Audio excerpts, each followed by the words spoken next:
2, 1.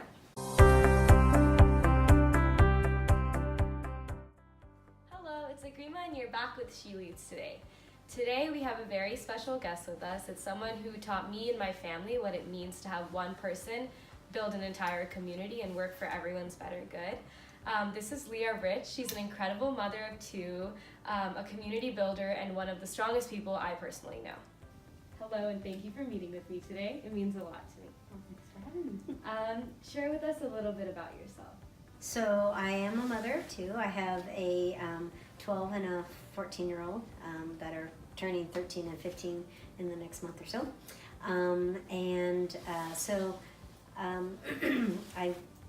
I'm active in the community. I volunteer a lot at the school, and I just started working part-time about 6 months ago.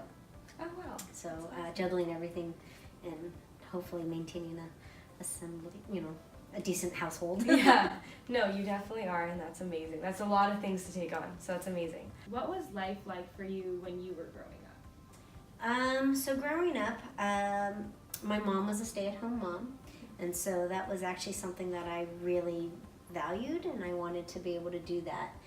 And thankfully, I've been very lucky and fortunate that my husband had a good job, and he kind of had the same values, and so I was able to do that and be home with my kids during their formative years, and so that was kind of like my mom. She was also very strong in that sense, and so and she had a very strong sense of community and volunteerism. So I think that kind of helped shape who I am today. Yeah. And so I was one of 7 kids, but 3 in the house growing up together. Oh, wow. Yeah. Nice. Wow, that's awesome.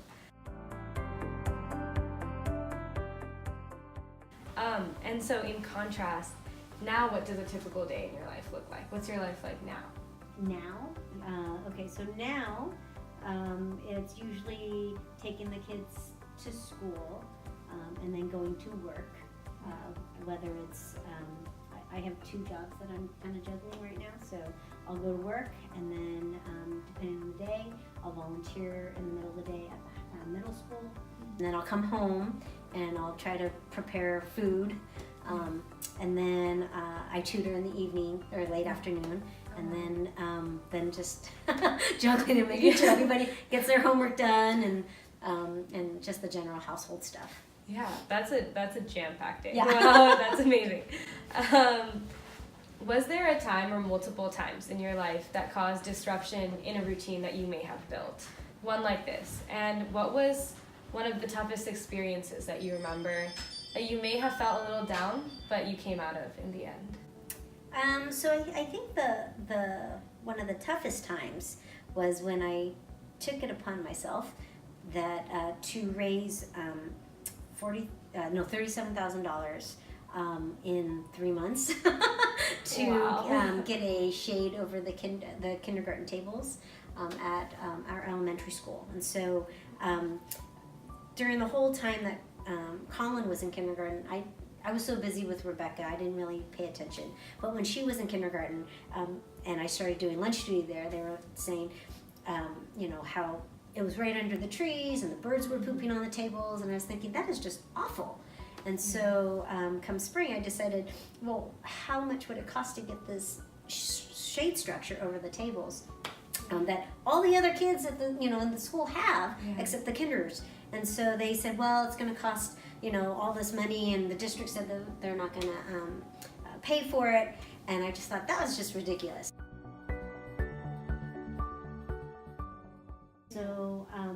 So then I organized a coffee cart where every morning we had to be there like at 7 a.m. to sell hot chocolate and coffee, and I got lots of donations of bagels and coffee and all this stuff, and so organizing that, and then I did a silent auction, and so by doing all of this, it was fantastic, but I did find that it was really challenging for my family.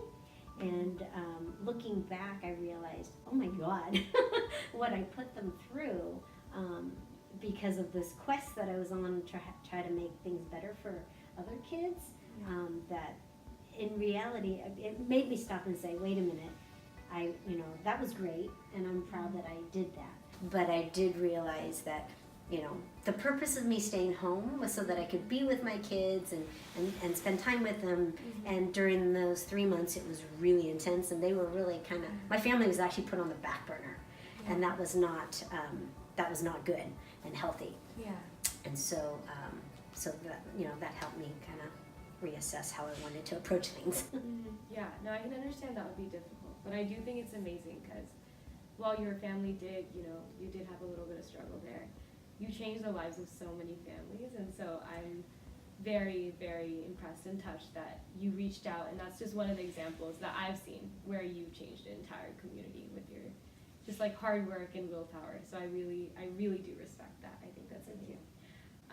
And so you mentioned that there were a lot of times where you struggled with your family, and so is there one such experience or moment you remember that really made you stop and think like, hey, this is really tough?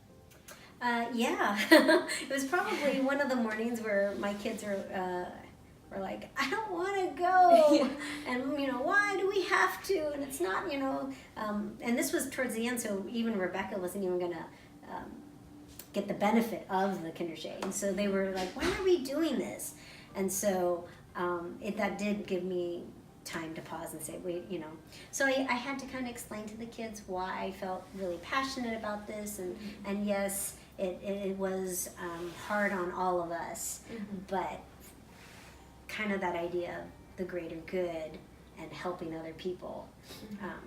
But that did really kind of, when they started really pushing back, saying, hey, you're not around, or why are we always doing this and rushing, and we have to get up early so we can go get the coffee and that kind of stuff. So that did help me stop and think, and I was looking more for help after that, rather than just kind of like taking it all by myself. Yeah. Because there were a lot of people who were like, oh wow, that's great, but not a lot who were willing to help. Yeah. And then, but I still felt strongly about doing it. So then once they started really kind of letting me know that this was really hard on our family, then I started pushing harder to find someone who could possibly help. And so towards the end, I did get more help that way. That's awesome. I'm so glad people were there. That must have really brought everyone together. Yeah. And so obviously a lot was going on, but I think everyone needs something to pull them through tough times. And so I was kind of wondering, what was your surprising or maybe unsurprising source of strength that really kept this fire in you, that you said even when your kids were kind of pushing back, you were still really passionate? So what kept that passion going for you? I think it was actually probably my family, because they would say things like, "Oh, we're really proud of you," and so I don't feel comfortable with a lot of public attention or recognition, I guess, in that sense. I like to do things just to do it, not for the recognition. And so, but with my family, when they would, you could see that they were really proud, even though they were like complaining, but they were really proud. And so that really kind of helped me push through and say, I really wanted to make sure that this happened. Yeah. Oh my gosh, that's awesome. I'm so glad. Did you ever at a moment through this whole thing, like you said, it's a lot for one person, and so did you doubt your strength when going through this? And if so, who or what, again, convinced you to get it back and keep that strength and keep that fire so that you could be strong for everyone around you? I don't know if I really doubted my strength per se, because when I have something in my sights, I'm pretty headstrong in that sense. I did wonder if I was going to be able to actually be able to meet the financial goal. And so there was a little concern there. But aside from that, I don't know if I really doubted my strength, but I was really thankful that, because we ended up being like $9,000 short. And so the PTA president at the time, our neighbor Karen Shapiro, she actually stepped up and said, hey, the PTA is willing to donate the final little bit so that we could get it done and install the shade in time for the fall. Oh, that's so great. Yeah. Yeah, I think that just goes to show that your willpower reached so many people and your dedication really touched so many lives. So I think that's amazing. Yeah, it was just a nice way to kind of bridge that. Yeah, bridge that gap between the community and the school board sometimes. And so do you think that you've completely moved on from that experience, or does that experience sometimes still, you think, affect you today, or you sometimes are just sitting there and you remember like, hey, like that happened and this is how it's changed my life? I think, well, when I see it, I always feel pride that it's there. Yeah. But I think it's just kind of a physical representation of like my resolve to really kind of help, the community and help kids and things like that. And so, and I always stayed active. Whether it was at the elementary school or even in the middle school where they said, they don't want you, they don't need you. Yeah. And I'm a firm believer in the program Project Cornerstone and the 41 developmental assets and how it's really, really important, actually more important than I think any other time really, is in the middle school and high school. Mm-hmm. And so I think that just kind of helps me remember that, this is what I really want to do. So I still do a lot of volunteering at the middle school to help kind of build that same sense of building the assets, being the caring adult for kids through the clubs that I run. That's awesome. I think a lot of kids really need that. So it's great that you're there for that.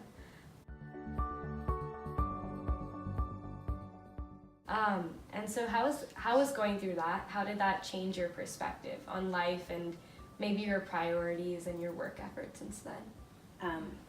So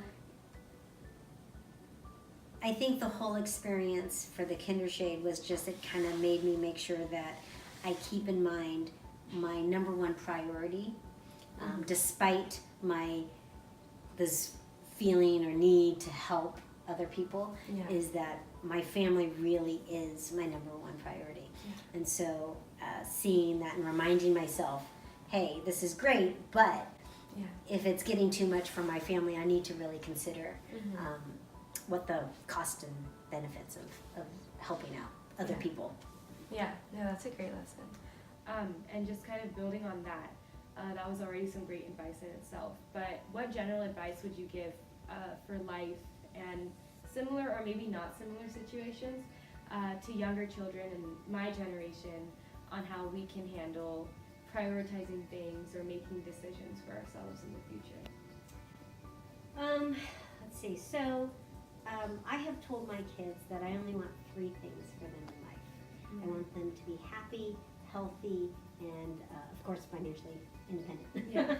And so I think really knowing what makes you truly happy is something I think is important for kids. And especially in this community, I think the drive and the super competitiveness of the Bay Area is something that we're constantly struggling against. Being a former teacher, I look at things differently, and so I really don't stress academic excellence and all that stuff. I stress doing your best, being balanced, and doing all these things. And I think so, and that's kind of like swimming upstream, especially in this community. So I think that it's really important that kids really understand what are their true values, what's really going to make them happy. And those are the things that they should really be striving towards. So many times it's, kids want to do, they choose a career that, like my kids, I was really excited they wanted to work with animals. And then as time progressed, I would hear conversations like, well, I'm thinking, because it's not going to make a lot of money to switch. And, and if they choose a different career just because they're passionate about it, that's fantastic. But I really kept trying to make sure that they understand it's not about the dollar signs. It's really about what is going to make you happy. And of course, I mean, it would be naive to say don't consider money. Definitely. But I do think that so many people that I know who were thinking in those terms are not happy now. And so to really think about, and those are the priorities rather than just the, the status or, that kind of stuff.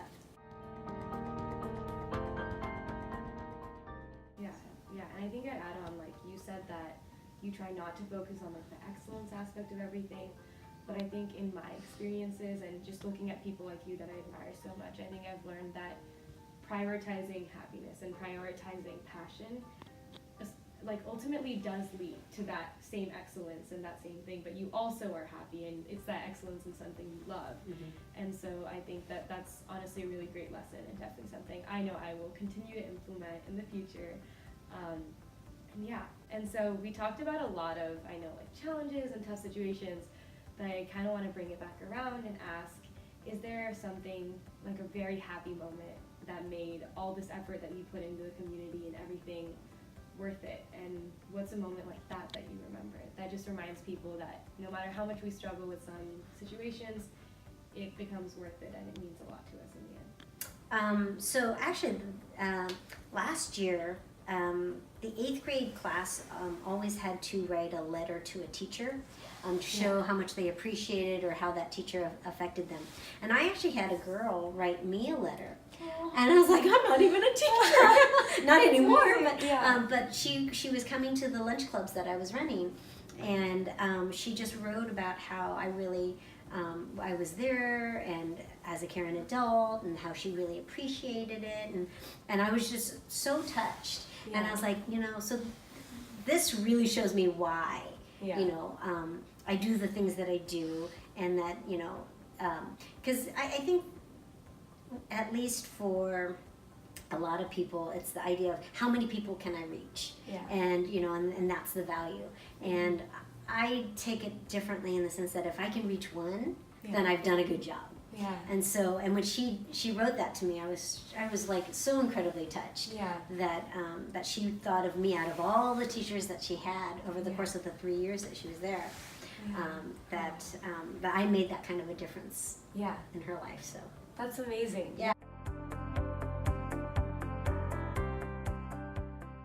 And I think, again, like, I've also learned that teachers are a lot of times outside the classroom, and the teachers in the classroom I've had have been amazing, and they've been so helpful for my future and my life, but I've also had some really great teachers outside the classroom, and sometimes they've taught me the things that matter. And so with that, I kind of want to go into the last thing and just say that you are also one of those teachers for me, and I was very young growing up, and you were around for some of my most transformative times, and for me and my family. And so I want to tell everyone, Leah was actually our neighbor, and so when we first moved here, it was definitely a little bit nerve-wracking. It was our first home, and we weren't really sure what it meant to have a community when you were separated by, these physical houses. And so you and your family took us in so nicely, and no matter who came into the community, they were the first ones to throw a welcome party, and they taught me and my sister at such a young age that, community means not just throwing events and inviting people to formal community events, but it also just means going next door and saying, hey, like, I made some extra cake in my cooking class, here's some, like your daughters I know really love this flavor, or going and asking for eggs and sugar, and just sharing is what really creates a community. And believing in something and wanting to make a difference with people, I think that makes community. And so I just wanted to end with that and say that, like, you obviously have shown everyone that you made a community in the school and just in the area around you. You're always looking to help, and even though you don't want that recognition, which is like, the mark of a true, genuine helper, but you said you always wanted to touch one person. So 4 people you will always have touched forever are me and my family. And I just wanted to thank you for that, and thank you for speaking with me so much. It really means so much. Oh, well, thank you. I really appreciate that. I'm so proud of you. Thank you. Thank you.